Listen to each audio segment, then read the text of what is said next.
It's good to see you. Gordon, you lousy motherfucker. Get your dork ass down to the test chamber or else I will shove the sample up your ass. And stop fucking with the microwave. Hello, and welcome back to another video. This is my first ever video that I've ever made that is not related to devlogs or Minecraft and whatnot. I've actually finally decided to make newer videos rather than just the plain old devlogs. And you know, I have a lot of ideas to do, and this is one of them.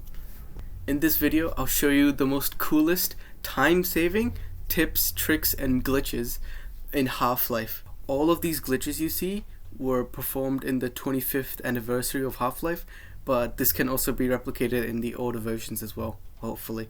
Obviously, I will do a part 2 to this video, considering there's like many more glitches that I have not recorded yet.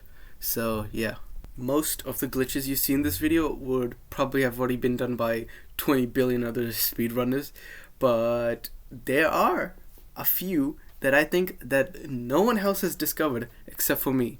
Well, I mean, unless if someone documented it, but whatever. I own it for now. But with all that aside, let's get into the video. I hope you enjoy. Starting off with the first trick. Most ladders in Half-Life can still be climbable, even if you're falling down. This allows you to skip some parts that have elevators on them, like how in this clip I just air strafed to the ladder instead of using the elevator. As long as the NPC is not talking, you're able to freely move them anywhere you like, as long as you push them in that certain direction. This allows you to push them towards the scanner so that they can open up the door faster after the dialogue is over.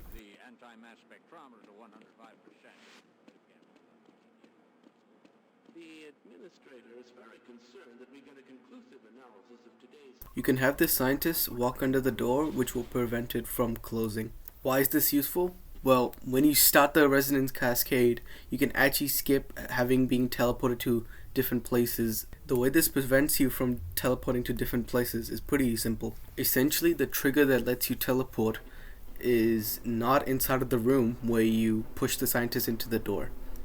After pressing the red button and pushing the card into the big thing, whatever it's called, I don't know. After you do that, you simply just want to go back into the room where you got the scientist stuck in and just stay there.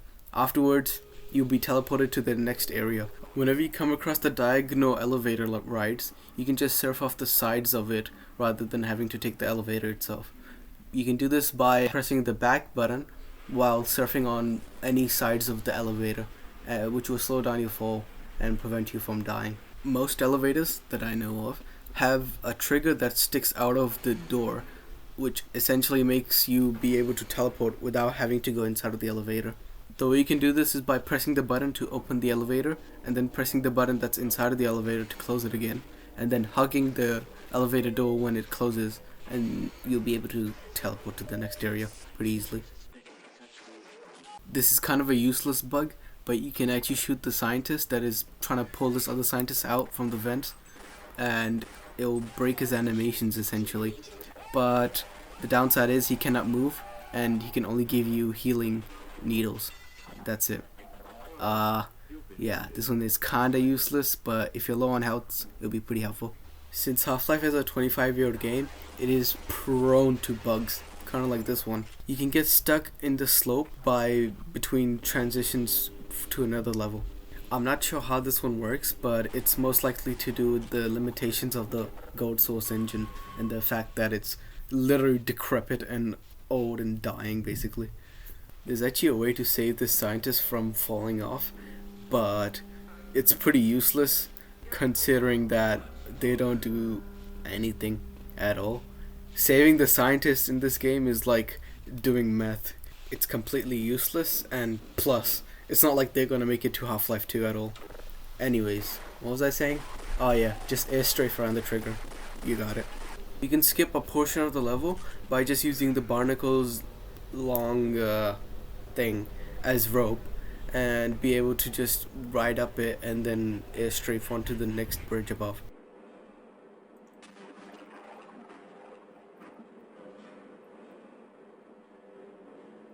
At the end of this tramp ride, when you get launched off, you can actually airstrafe onto the pipe that's on the right side, and you can just entirely avoid the radioactive substance. You can quickly get down from this broken elevator ride by airstrafing onto the pipes down below. The reason this works is because you're landing pretty hard on the slanted edge of the pipe, which makes you reduce your fall speed, but obviously not too much considering you still take damage, but at least it's much faster. This is by far the quickest and the most easiest way to skip over the Gargantua fight, plus a good proportion of the on-rail parts. First, you're going to want to destroy all the crates in this room, and then have collected about 5 wall mines. If you have any less than that, then this will not work. Afterwards, continue on until you meet up with the Gargantua fighting all the marines. You then want to completely avoid that and straight up go to the barrier. You want to first place the first trip mine and then climb on top of it after it has done with its animation where it like shoots like a blue light through it, and then afterwards climb up it and then place down another one, climb onto that after it shoots out the blue beam, and then you have safely gotten over the border. After this, you just want to continue on to the next part of the map level. After you've made it to the next area of the chapter, you want to first say hi to Barney Clone 420, and then afterwards you need to make your way down this little hole through this tramp ride elevator thing. Afterwards, you want to quickly b-hop out of the water because it is going to try to hurt you. So just quickly do that and then make your way to this little platform. Once you have made it to that platform, you want to place the trip mines exactly in this order that I show on this video, and you should be able to skip like a good at least like 10-15 minutes of the on a rail chapter.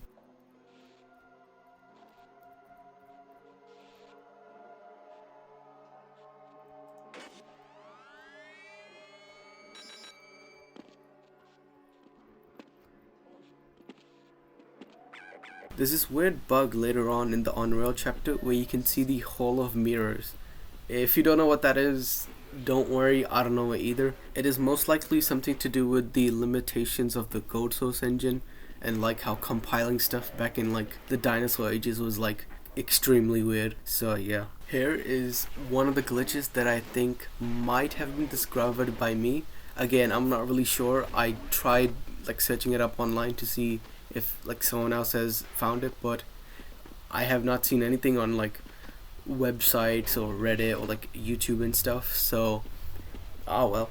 But apparently how this bug works is by you first want to shoot a grenade launcher at the marines in the next level, and then quickly make your way back to the previous trigger to go to the previous level, and then you just want to continue doing that, and while you're doing that, the marine's death animation will play. But while that's playing, it will dupe its weapons. Again, this is like a weird one. I'm not sure how I figured this out. I don't know if I should take all the credit because I'm not sure if this was discovered by me or like someone else a long time ago, but whatever, it's mine for now. Later on in the same chapter, you can explode these crates with a shotgun without being harmed at all. If I were to pull something out of my ass on how this works, it would definitely be because when it explodes, the trigger doesn't collide with you, and since you're not colliding with the trigger, you just don't die at all, or not die, but like don't take any damage at all. A good handful of the buttons in this game can be pressed through the walls for some reason. I assume, again, I'm just gonna blame it on limitations of the code source engine. Some of the examples being this rocket launching area and also the blast pits area as well. You can safely reach the button without having to like go inside of the room itself. Another funny thing, after pressing the buttons, you can actually ride on the rocket, which is like extremely funny, but obviously the rocket is gonna squish you to death against the skybox. Just like from earlier, you can skip going inside of the cage in this area of the level by using the barnacles long thing to grapple yourself up and airstrafing onto the platform below. You can prevent this Barney clone number 69 from dying by just shooting at him. Yep, What, you thought there was something else? No, that's literally it. You can just shoot him and his death animation will stop playing. And then you can just like interact with him however you like.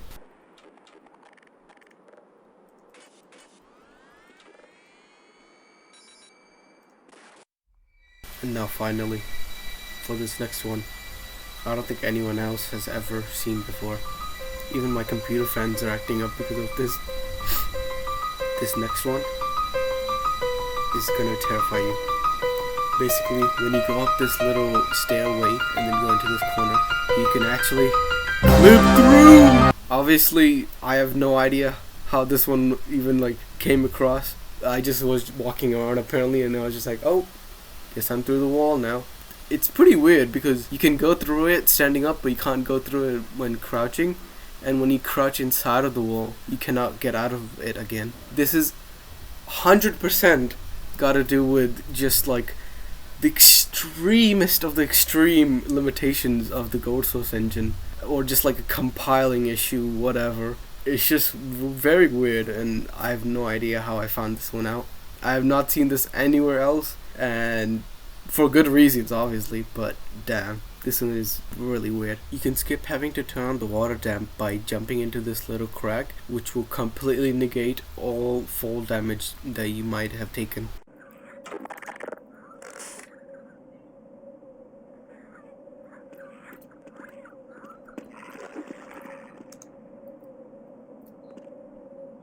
Get fucked!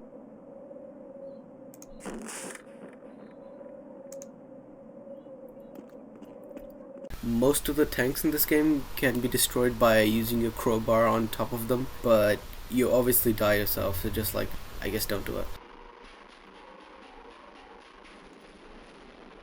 However, this tank further up the path is a little weird. When you try to hit it with your crowbar, it mysteriously teleports you into the ground. I'm not sure how this happens, again, engine limitations, but like, how does this even like happen? Like, what was the math behind this and stuff? You just get teleported into the ground and you cannot even get out of it.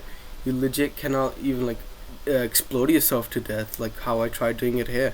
It just does not work at all. I don't know what's wrong with that tank. You can actually avoid having to go back into the water after the guy throws the C4 at you.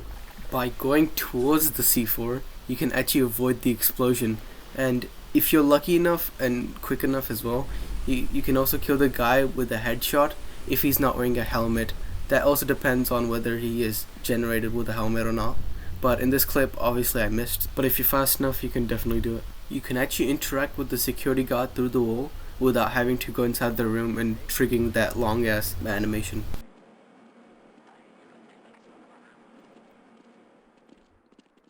This is the part of the map where you can use the same security guard in 2 different spots of the map to get infinite health. And I'm not even joking, you can just get infinite health in this game. First of all, you're going to need to use the grenade to get rid of all your armor, otherwise it will not work with them. And while the security guard is punching in the numbers to open up the door, you want to go into the corner between the security guard and the door frame. And you just want to hug that corner, and once the door starts turning, your health starts increasing. Now, I'm also pulling this one out of my ass, but I think the theory on how this is possible is when the door is opening, the door's like clip brush thing is like also hitting you as well. But since you're stuck in a corner, something is when the door is opening, it's like incrementing. So like the incrementing goes from the door to your health somehow. Again, this is like the most confusing glitch ever, and I'm not sure how it works. But if someone somehow finds a way to like decompile it, the map, or like just check the source code of the Gold Source engine, then we would probably understand a bit more on how it works. But this is just the theory that I got. Okay. Anyways, later on, when you bring the security guard into that little shack to also punch in more numbers to open up the door, you can actually stand on top of his head and also on the door frame as well. And once the door is also opening, he can get even more health. I don't even know what's going on here. You can completely skip having to wait for the teleporter to charge up by just using the hive end and then shooting inside of the teleporter and then jumping in while you're shooting. Again, this is like beyond my comprehension of how it works. But I guess if it works, it works. Very later on, in the Gonarch fight, you can actually destroy this one part of the floor and just completely skip having to kill the Gonarch itself. This might waste a lot of your explosives, but like, you have infinite health, you can survive anything at that point.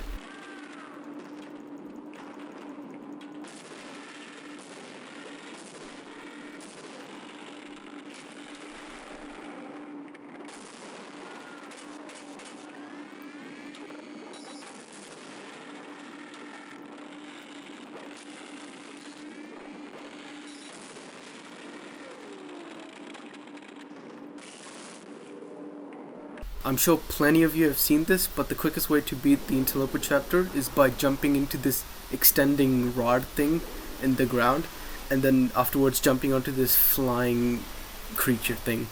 Make sure to also crouch, otherwise you'll probably get knocked off by the Vortigons. And finally, for our final clip. I've seen quite a lot of speedrunners waiting for the door to open in the tramp ride with G-Man.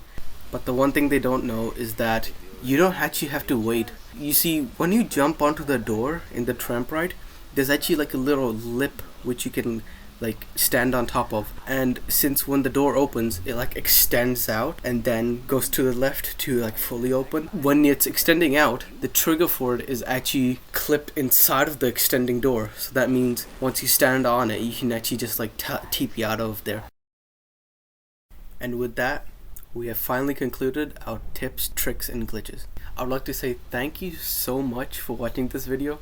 This video has taken me quite a long time to make, considering, well, first of all, the ideas that I was thinking were like, I don't know if I should make it, but then after I realized, you know what, let's go ahead and do it. Like, let's just experiment and see what I can create. And say if it goes well, why not? I'll make another one just like this. I'll do like Half-Life 2 tips, tricks, and glitches. I think that'll be pretty good. But before we can do that, I actually already have another video idea planned out. I would just say it here. It's something to do with TF2. So yeah, just have a look out on that. But anyways, with all that aside, again, thank you so much for watching this video. Have a nice day.